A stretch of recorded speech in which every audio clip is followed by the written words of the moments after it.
Pete here, and today I wanted to do a lesson on the law of total tricks.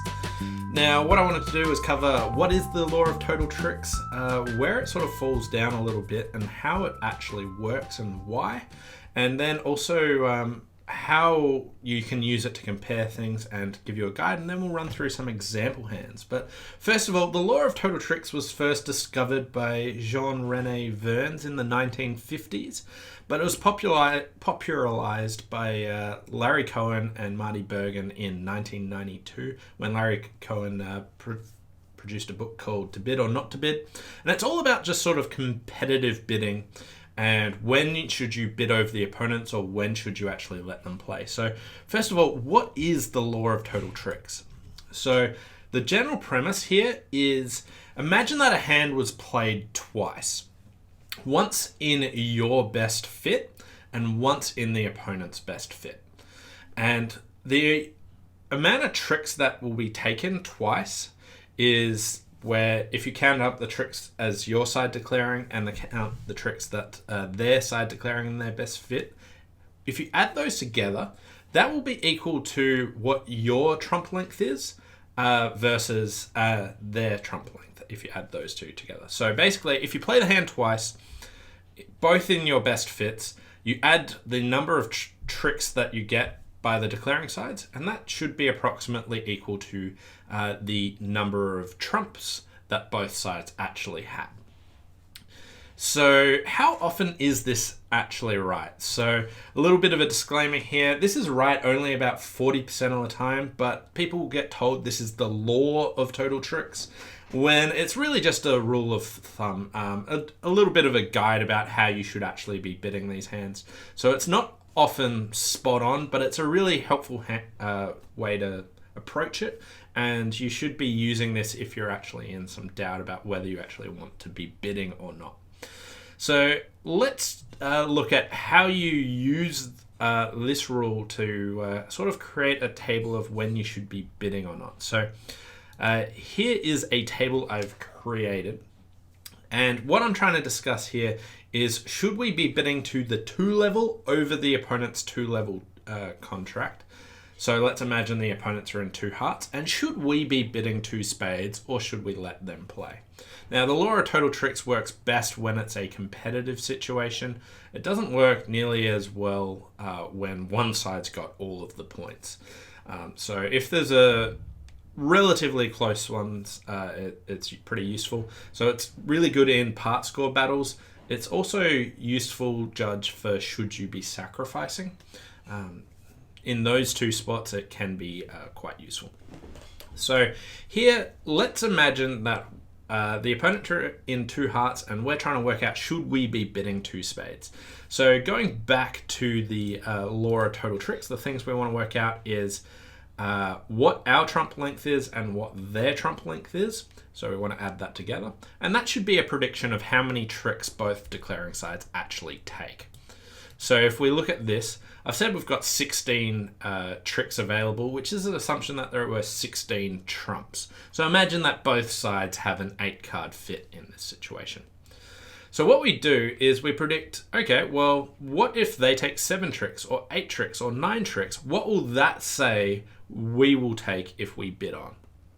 Now, the law of total tricks doesn't say that if you've got 8 trumps, you will take 8 tricks.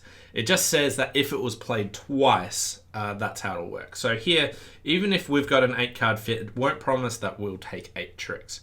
We might take 9 tricks or 8 tricks or 7 tricks or something like that. But what it's trying to suggest is, if we're taking 9 tricks, which is this first column here, then they're probably only making 7 tricks. Whereas if we're taking 8 tricks, they're probably taking 8 tricks. And if we're only taking 7 tricks, they're probably taking 9 tricks.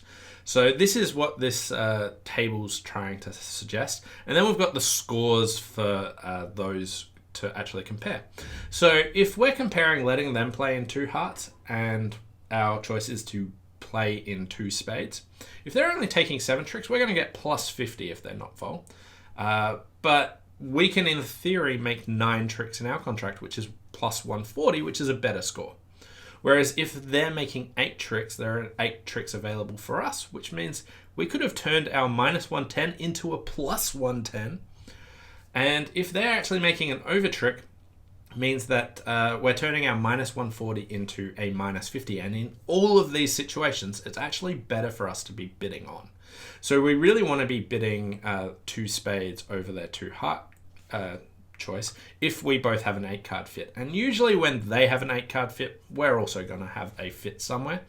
So bidding on is a pretty good idea in this example here. Okay, so that's how we create a table. Let's jump in and look at some hands. So I've got a bit of a generalized guide of when you should be bidding over the opponent. So my general rule is you want to be bidding at the 2 level over their 2 level fit. So bid 2 over 2. But also we want to be bidding 3 over 2. We want to be the first side to the 3 level. That's generally okay to be the first side to the 3 level. But we don't want to be the second side to the 3 level, so we don't want to be bidding to the 3 level over the 3 level unless we have an extra trump. Because if we have an extra trump, that means it suggests that there's an extra trick available if the hand was played twice, and that affects how those tables actually score up.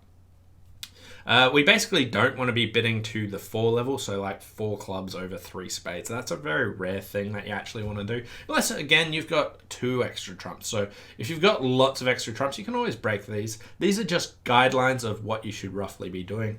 And we don't want to be the second side to the 5 level. We don't want to bid 5 over 5. That is almost universally wrong. It happens so infrequently that you want to bid 5 over 5. So these are just my general guidelines of when you actually want to be bidding in these sorts of spots. Okay, so let's look at why does this actually work. So we'll bring up the hand editor. So the general premise of why the law of total tricks works is, let's imagine that we have Jack 10 9 of spades in our hand and Ace Queen 8. Okay, so here we have a finesse available. We're missing the king, and if West has the king of spades, we're going to get 3 spade tricks. But if East has the king of spades, we're only going to get 2.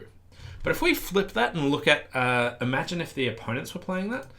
Here, the opponents might have a spade suit like this, and they're hoping to get the king of spades as a trick. So they could hope to lead towards the king of spades and hope that North has the ace. And when it does, they get their king of spades. Whereas when South has the ace of spades, they don't get it. So basically what this means is, if we were declaring as North-South, when our finesse fails, such as in this example here, it's actually working for East-West. So in a lot of situations, tricks are actually conserved when you change a finesse from working to not working. It's just working for the other side, and if they played the hand, they would actually get a trick in that situation. Now, it doesn't work all the time. There are various times where maybe we're missing the queen, and the spade suit might be like this. Okay, where we've got ace king third, and in theory we could drop the queen, so it technically works. But here, if we played this, we'd take the spade finesse and we'd lose a trick. Whereas if East-West were playing it, they're not going to score a trick with their queen either, because the queen falls under our ace-king. Now, double dummy, it does work because we could just lay down the ace-king of spades, but in practice, we're not really going to be doing that. So this is what the law of total tricks is basically based on, the assumption that tricks are sort of preserved if you played the hand twice. One thing that isn't preserved is the number of trumps that you have. The long trump suit you have is a very offensive tool. What it means is, if you've got a long trump suit, that will take tricks in offense, but it's actually not very useful for defense. So longer trumps is something that doesn't switch between taking an offensive trick to taking a defensive trick. It is only useful in offense. So basically, in these competitive situations, you really want to be basing your decision of whether to bid on based on how many trumps you actually have. Okay, so let's look at an example here. So let's imagine the opponent's open one heart and we've only got 7 points. I personally would bid a spade on this hand, but you might choose to pass. And if it goes 2 hearts, it goes pass, pass to us. Now in this spot, we really want to be bidding 2 spades. So let's look at that comparison table of bidding 2 over 2. So first of all, when the opponents have an 8 card fit, it's very likely we have an 8 card fit as well. But also here, when they've stopped at the 2 level and not investigated game, it means that the points are relatively evenly split. So if they had sort of 24 plus points, they'd usually be investigating game to check out if they can bid 4 hearts. So I'd say the point range is usually between 17 and 23 points here. So here, this is a part score battle and this is a balancing position, and I would bid 2 spades. If we look at the chart here, let's compare selling out to 2 hearts to actually bidding 2 spades. So again, if they're making 8 tricks, if we have an 8 card spade fit, it will suggest that we can actually make 8 tricks as well. Whereas if they're making 9 tricks, we're probably going down 1 and turning our minus 140 into minus 50. And if we're making 9 tricks ourselves, we were getting plus 50, but we turned it into a plus 140. So it really, really suggests bidding on 2 spades in this situation. So let's open up all the cards and see how it would actually compare.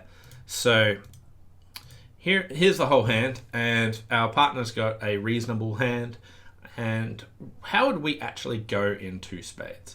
Well, we'll lose 1 spade trick, and we'll lose 1 heart, and we'll lose 2 clubs. And in diamonds, the diamond finesse fails, so we actually will lose a diamond. So we lose 1 spade, 1 heart, 2 clubs, and 1 diamond. So we can make 2 spades in this situation. So we want to be bidding 2 spades and pushing the opponents up, or otherwise buying it there. So here I would bid 2 spades. All right, so that's looking at it in the 2 over 2 situation, where bidding 2 over 2 is a really, really good idea. If the opponents have a fit and are not interested in game, it's usually right to be pushing them up and happily bid 2 over 2. If the opponents have a fit, you probably have a fit. So let's look at another deal. Okay, so here, now we're opening, let's say we open 1 heart and it goes pass and it goes 2 hearts.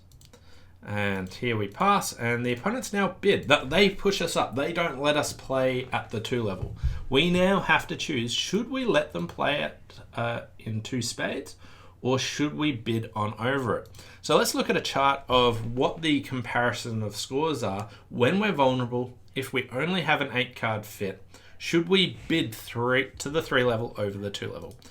So here it's not just as clear cut as all the other situations, but let's look at what we have available.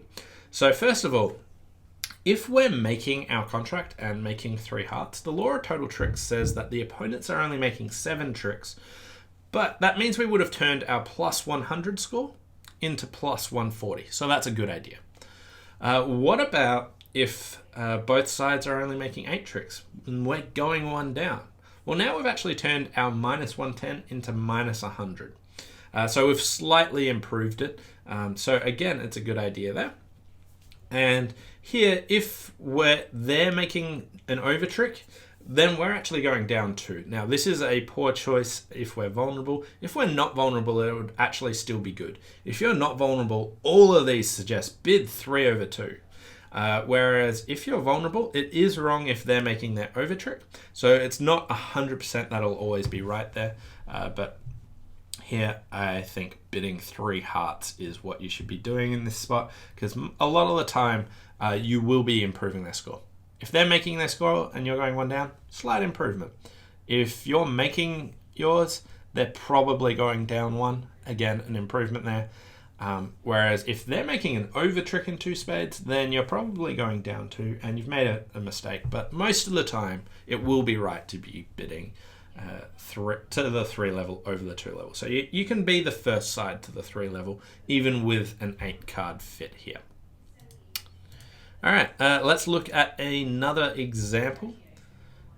So this time we have a nice 13 count, lots of aces. Here I will bid 1 spade, and the opponent bids 2 diamonds, and my partner bids 2 spades, and then it goes 3 diamonds to me.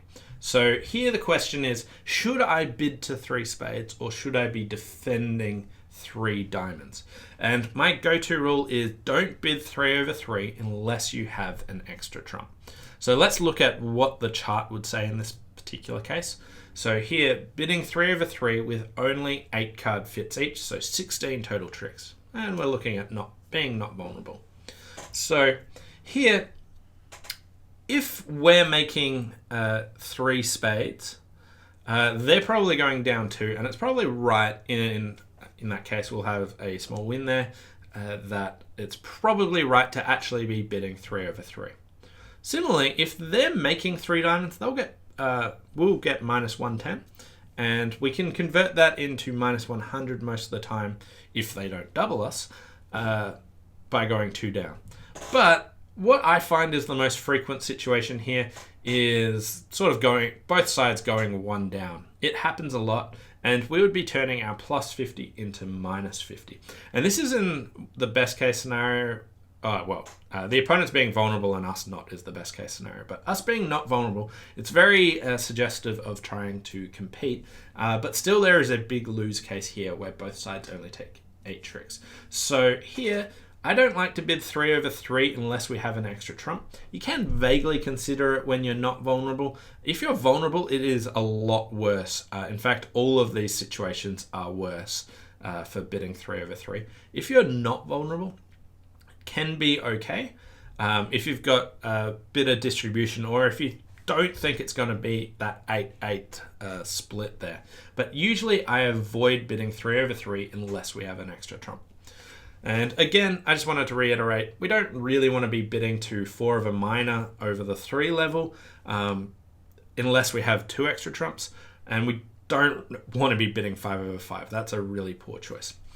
With the not 4 over 3, if you're thinking of bidding 4 hearts over their 3 level thing, that's bidding to game, that's skewing that a bit.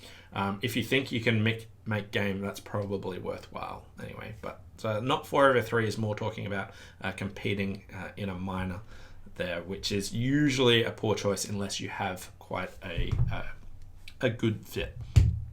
So these are my guides of when to be competing.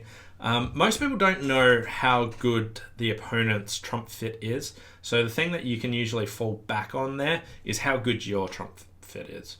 So most people will use, if you have 8 trumps, you can compete to the 2 level safely. If you've got 9 trumps, you can compete to the 3 level. If you've got 10 trumps, you can compete to the 4 level. That is it's usually safe using the law of total tricks and simplifying it to that level. But one thing I wanted to highlight here is bidding 3 over 2 is usually a good idea. Bidding 2 over 2 is a fantastic idea, but we don't want to be bidding to the 3 level over their 3 level contract unless we have an extra trump. It's usually wrong there. You can consider it if you're not vulnerable. Lots of people think, I've got lots of high card points and that's what should be bidding on. At no point do I use high card points as the judge of, in this competitive battle, should I bid on or not? Because high card points take tricks in offense and defense. It's the long trump suit that only takes tricks in the offense and really should be your guide of when you should be competing there. Anyway, thanks for watching. Hope you liked my lesson on the law of total tricks. Remember, it is just a guideline. It's a rule of thumb that you can use. It's only right 40% of the time, but it's something that you can fall back on when you're not sure. Thanks for watching. Hope you enjoyed it, and we'll see you next time. Bye for now.